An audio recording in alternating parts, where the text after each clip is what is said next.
दिशा और आशीष एक दूसरे से कॉलेज के टाइम से प्यार करते थे।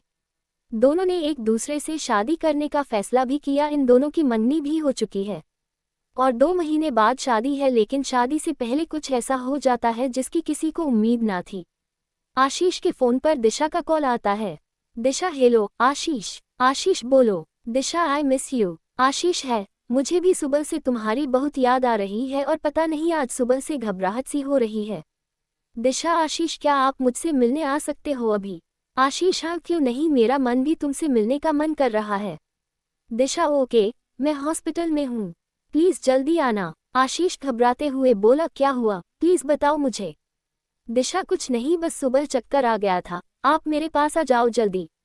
आशीष जब तक कुछ और बोल पाता दिशा फोन काट देती है। आशीष हड़बड़ाया सा हॉस्पिटल पहुंचता है।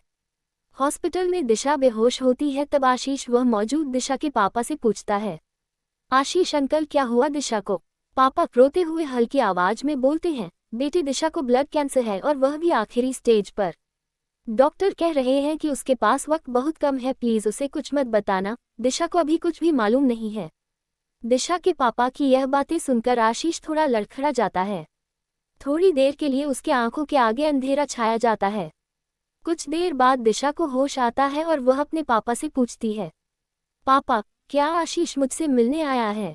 पापा बाहर जाकर आशीष की ओर इशारा करते हुए कहते हैं कि दिशा तुमसे मिलना चाहती है। आशीष फौरन दौड़कर दिशा से मिलने जाने लगता है, लेकिन दरवाजे पर रुककर आशीष पहले अपने आंसू पोंछता है, फिर अंदर कमरे में जाता है। आशीष, दिशा कैसी हो तुम? दिशा, आप आ गए ना, आप सब कुछ ठीक हो जाएगा। आशीष, हाँ अब सब कुछ ठीक हो जाएगा, लेकिन देख लो शादी को सिर्फ 2 महीने बचे हैं और तुमने अपनी तबीयत खराब कर ली, ठीक से खाना खाया करो ना। दिशा, ठीक है आशीष, मैं अब ठीक से खाना खाऊंगी और तुम्हारा हर बात मानूंगी। आशीष रोना चाहता है लेकिन रो नहीं पाता। अब तुम जल्दी से ठीक हो जाओ, आशीष रोते हुए बोलता है। भगवान करे तुम्हें मेरी भी उम्र लग जाए। ये कहते हुए आशीष दिशा के सर को अपने बाहों में रख लेता है।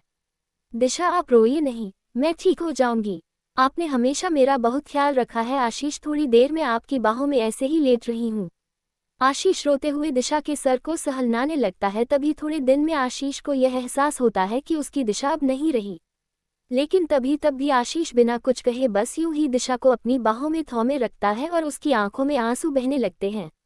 थोड़ी देर बाद दिशा के पापा को लगता है अब बहुत देर हो चुकी है, तो अंदर कमरे में जाते हैं, जहां वह देखते हैं कि उनकी बेटी ने आशीष की बाहों में दम तोड़ा है और आशीष भी बेसुध होकर उसे अपनी बाहों में जकड़कर बस बैठा हुआ है।